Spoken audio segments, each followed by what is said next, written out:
Quand nous regardons le monde d'aujourd'hui, les changements rapides semblent être le titre dominant dans chaque secteur de la société.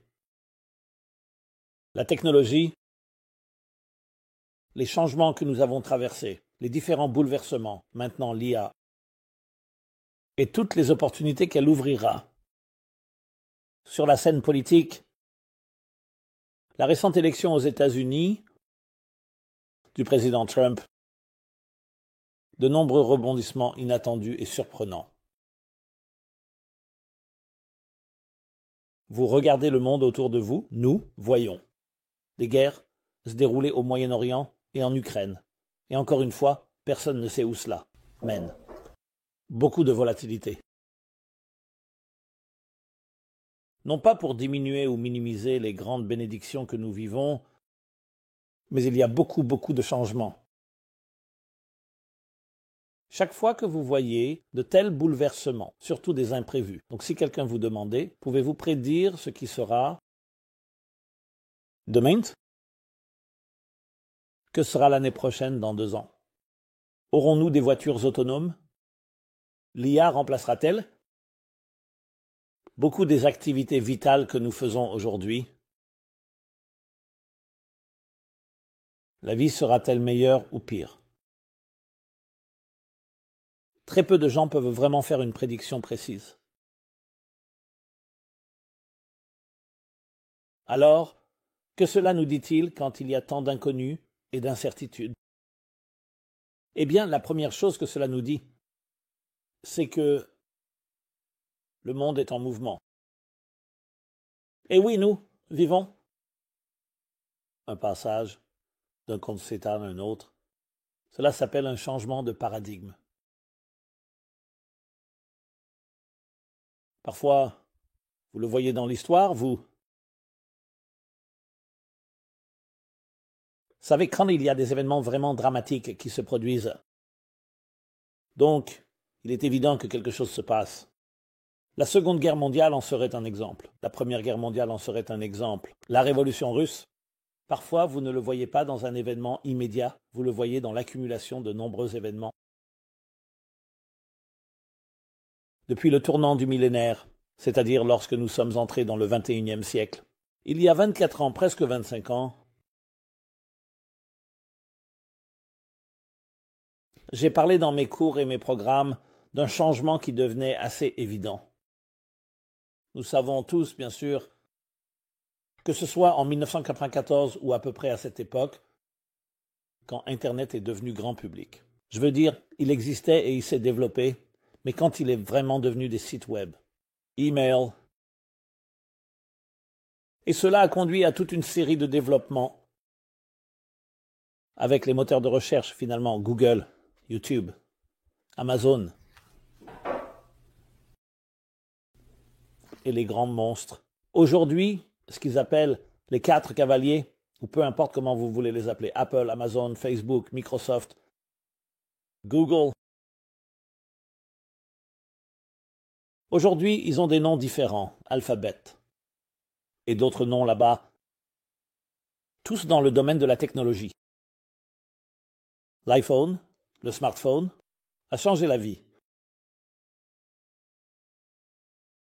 Amazon a bouleversé l'industrie du commerce de détail, notre façon de faire des affaires, et les changements continuent de s'accélérer. Parlons des voitures électriques, des voitures autonomes. Yay! Où cela va-t-il mener?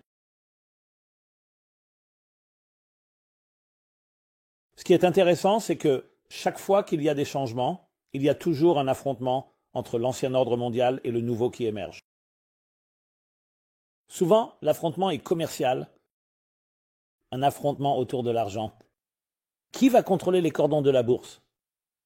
Vous vous souvenez tous des souris de l'industrie musicale avec Napster? Musique gratuite, jusqu'à ce que cela soit quelque peu résolu. Mais cela a certainement provoqué un changement majeur dans la façon dont la musique est distribuée. Et cela a impacté de nombreuses autres industries. Parlons de la politique.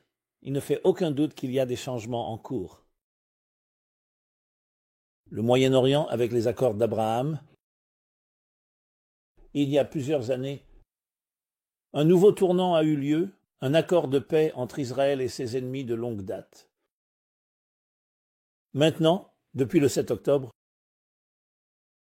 qui était vraiment une continuation des hostilités qui existaient auparavant, mais cela a explosé et nous savons tous qu'il faut le résoudre d'une manière ou d'une autre. Où cela mène-t-il ?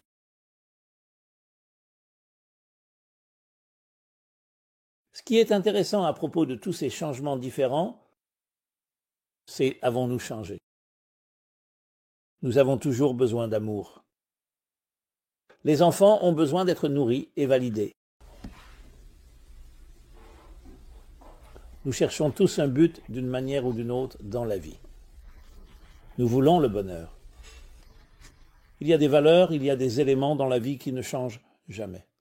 Parce que si vous y réfléchissez, tous ces changements sont vraiment l'environnement autour de nous. Vous pouvez les appeler les plateformes. Mais l'être humain n'a fondamentalement pas changé du tout. Nous pouvons être plus distraits. Nous avons de nouveaux défis, de nouvelles opportunités. Mais les fondamentaux de ce dont nous avons besoin dans la vie, cela m'a profondément affecté. Parce que, avec tous ces changements, une grande partie de ce que je fais est de m'assurer de me souvenir et de rappeler aux gens que vous restez toujours le centre de votre univers. Et tout ce qui se passe autour de vous peut soit aider, soit défier, soit entraver votre chemin, mais cela ne change pas fondamentalement qui vous êtes. Au contraire, avec toutes ces différentes distractions et toutes ces forces en jeu, il est encore plus important de trouver votre centre. Alors pensez-y comme si vous étiez sur un navire en mer. Les choses sont calmes, super, mais ensuite une tempête arrive. Et la tempête commence. Faisant aller votre navire dans cette direction, puis dans l'autre, d'avant, en arrière, presque, à vous submerger. C'est à ce moment-là que vous avez besoin du navire le plus solide possible, pour savoir comment maintenir votre équilibre et votre stabilité, et pour naviguer à travers les tempêtes. Quand je parle de tempêtes, je ne veux pas nécessairement dire des tempêtes négatives. Je veux dire des changements. Ce que je trouve comme l'un des plus grands défis dans un monde en constante évolution, un monde qui change de plus en plus vite, est, pouvons-nous maintenir cet équilibre ? Parce que c'est la clé pour vraiment aller de l'avant et ne pas devenir une victime ou ne pas devenir un produit des forces qui nous entourent.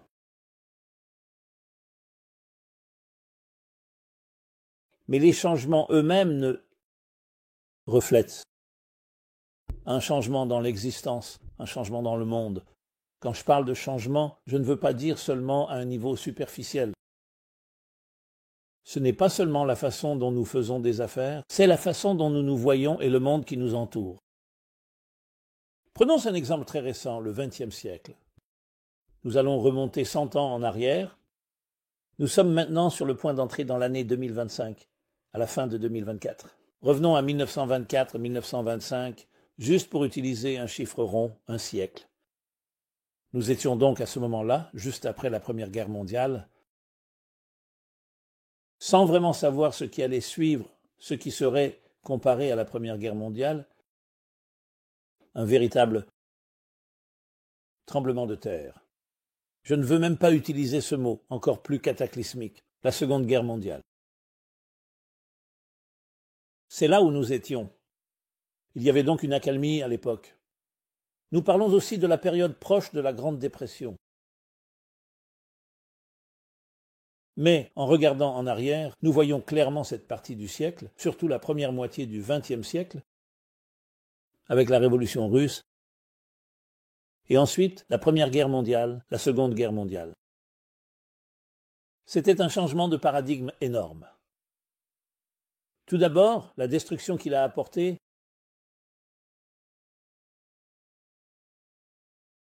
et ensuite une renaissance sans précédent après 1945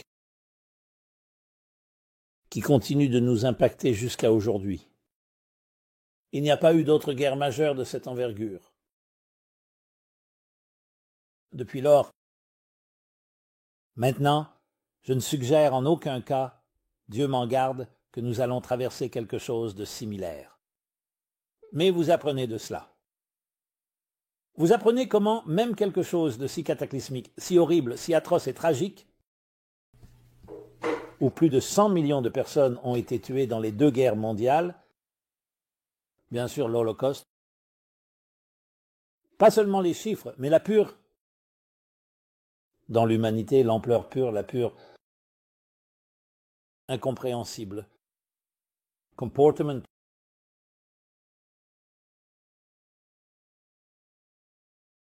Et cela a conduit à un monde meilleur.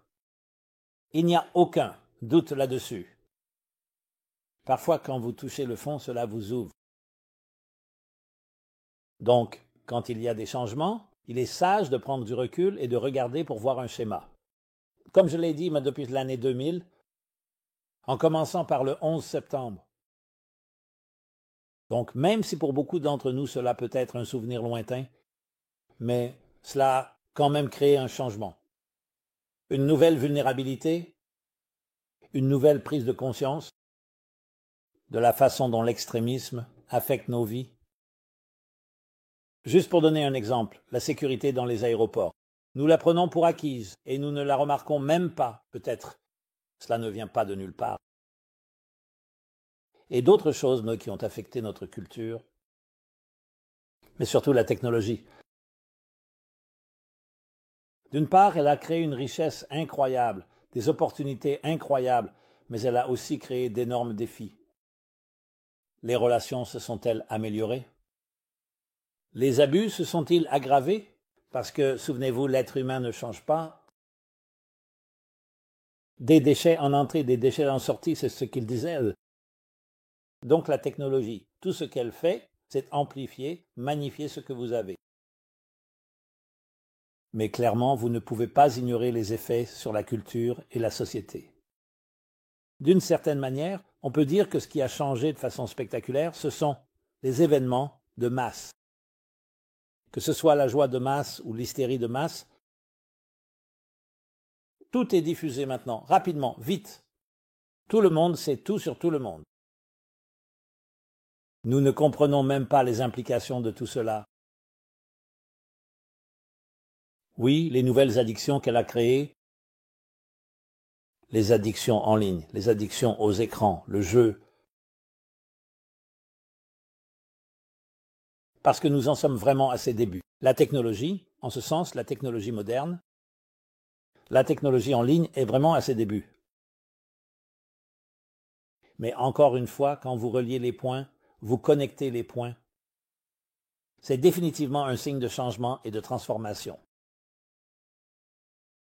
Alors je retourne aux sources, je retourne dans l'histoire. Je dis, quand vous prenez du recul et n'êtes pas distrait ou séduit par le moment, il y a un changement de paradigme en cours. Je dirais, et je catégoriserai ce changement comme étant le début d'une nouvelle révolution. Nous parlons de révolution. Les 3 révolutions classiques, la révolution agricole, la révolution industrielle, et ensuite la révolution de l'information ou la révolution informatique. La 4e frontière, et peut-être la dernière frontière, est la révolution spirituelle. Alors que de plus en plus de temps est libéré dans nos vies, parce que nous avons des machines qui prennent le relais, parce que des choses qui prenaient des heures peuvent aujourd'hui prendre des secondes, alors que nos vies matérielles deviennent de plus en plus confortables d'une certaine manière, vous n'avez pas besoin d'aller faire les courses, vous vous les faites livrer à domicile. Et je ne parle même pas des nouvelles avancées qui se produiront dans les prochaines années et décennies. Que se passe-t-il avec nous? Il y aura un vide de plus en plus grand à combler, le vide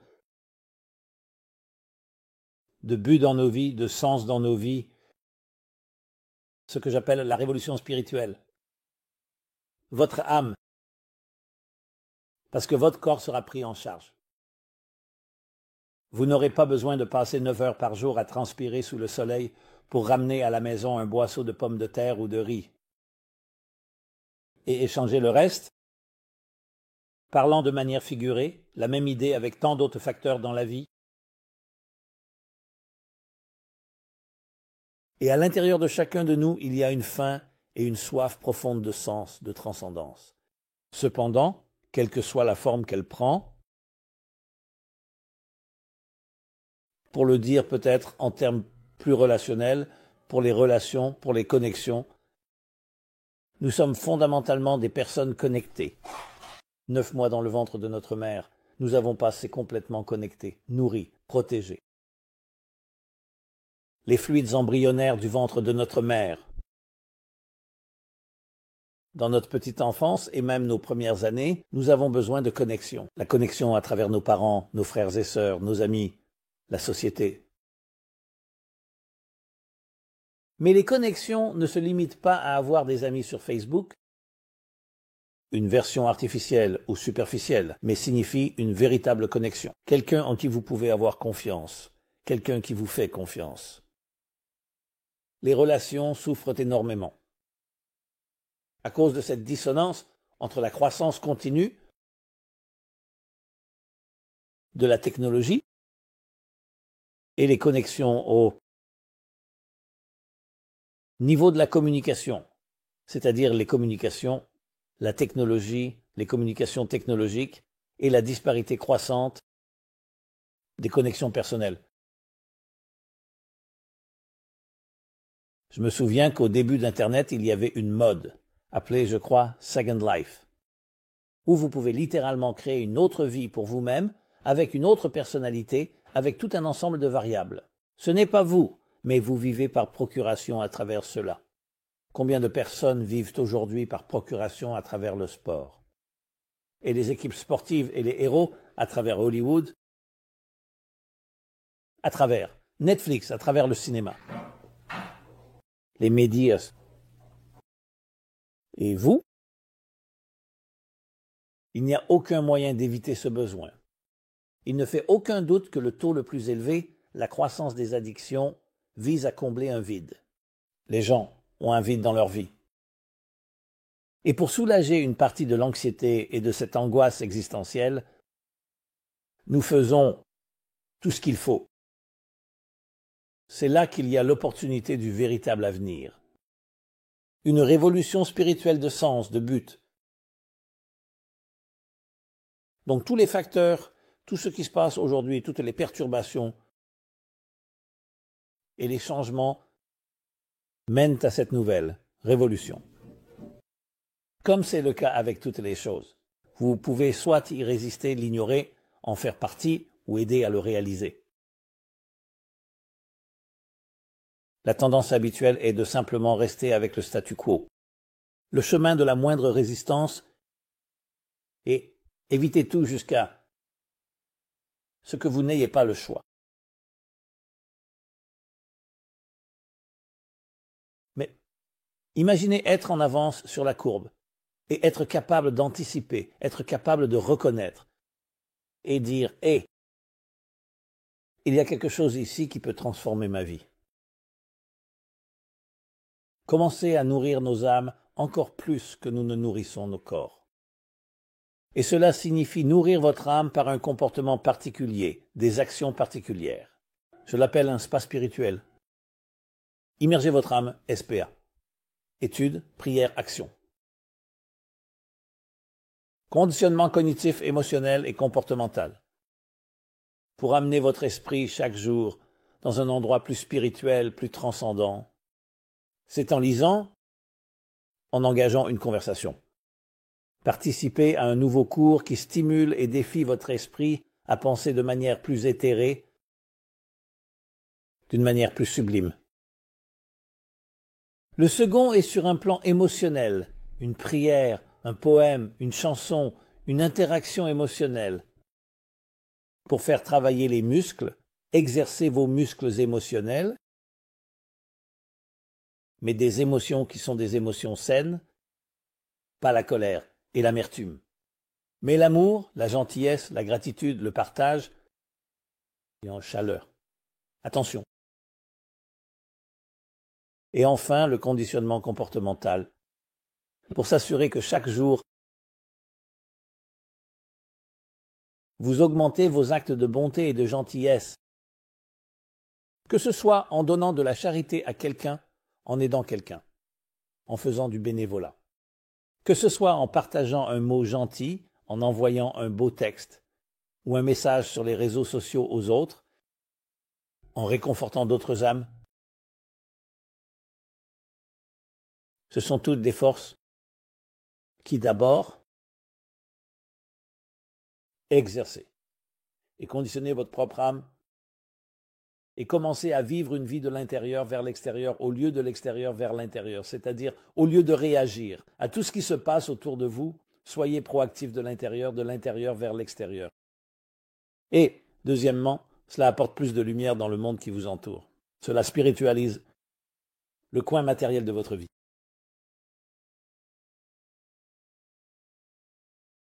Et ce faisant, nous libérons l'énergie immense qui est emprisonnée dans le monde matériel. Spiritualiser la matière, transformer la matière en énergie. C'est la 4e révolution que nous vivons. Et si vous pensez à tous, comme je l'ai dit, bouleversements et changements, vous pouvez les voir comme étant simplement inconfortables, une nuisance. Ce qui bouleverse essentiellement vos couvertures de sécurité et vos zones de confort, où vous pouvez le voir comme l'ouverture d'un monde nouveau et courageux.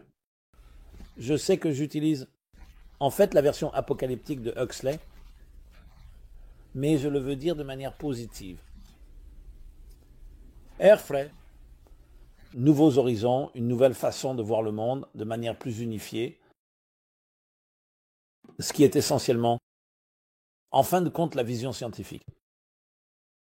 Toute technologie consiste à connecter les choses, trouver le dénominateur commun, éliminer l'écart de temps et d'espace, trouver l'unité. Mais l'unité ultime est l'unité entre nous-mêmes, où nous reconnaissons que chacun de nous est une note musicale indispensable dans une grande composition cosmique. Cela doit devenir la conscience de chaque homme, femme et enfant dans nos vies. C'est ainsi que le monde change.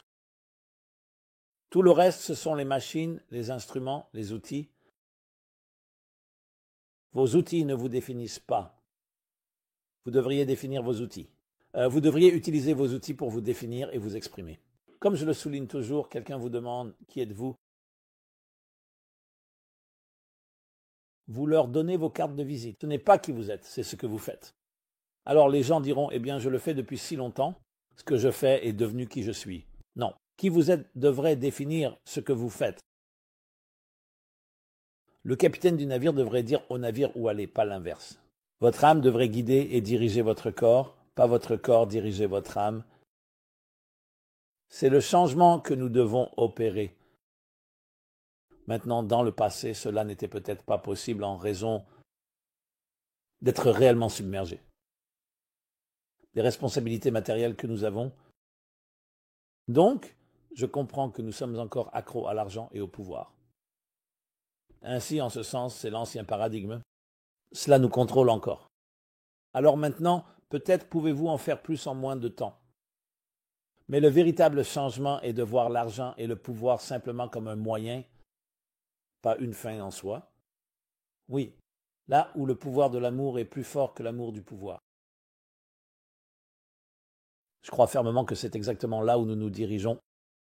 Mais beaucoup d'entre nous résisteront parce que nous sommes simplement habitués au statu quo. L'inertie est notre plus grand ennemi, tout comme l'apathie.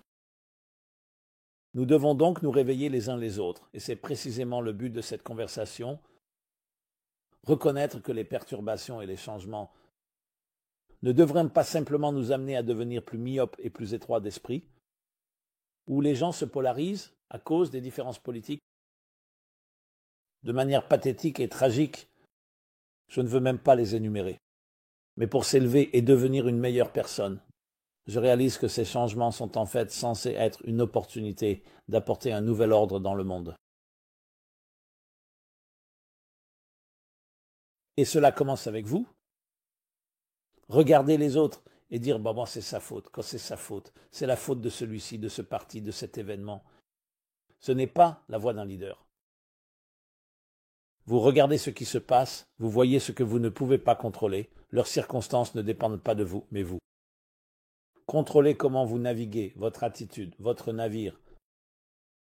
En mer, peu importe ce qui change, vous contrôlez où ira votre navire.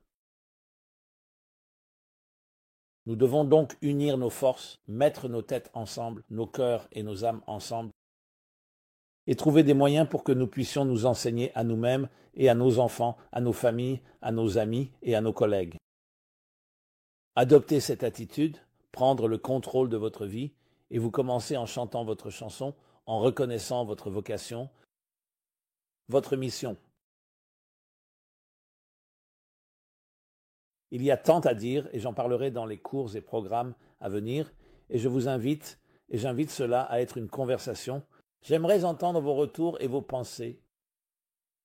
Et s'il vous plaît, partagez, car à la fin de la journée, notre partage est ce qui crée l'effet papillon. Cela aide à faciliter, et non, à perpétuer, et à accélérer ce nouveau changement de paradigme vers un monde meilleur pour chacun de nous, pour nous tous, pour vivre une rédemption personnelle et mondiale. Rédemption de quoi? Ne pas être esclave de nos passions et ne pas être esclave de notre matérialisme, mais nous voir comme des serviteurs, si vous le souhaitez, comme agents, comme ambassadeurs de l'infini, de la lumière, en aidant à forger, façonner et créer un monde bien meilleur. C'est ainsi que nous voyons les changements et les transformations dans nos vies. Merci beaucoup. Soyez bénis et portez-vous bien. C'était Simon Jacobson, Meaningful Life Center, meaningfullife.com. Veuillez vous abonner à nos offres, à notre chaîne YouTube et partager. J'aimerais entendre vos retours. Merci encore et portez-vous bien. Ce programme vous est présenté par le Meaningful Life Center. Veuillez nous aider à continuer nos programmes. Faites même une petite contribution sur meaningfullife.com/donate.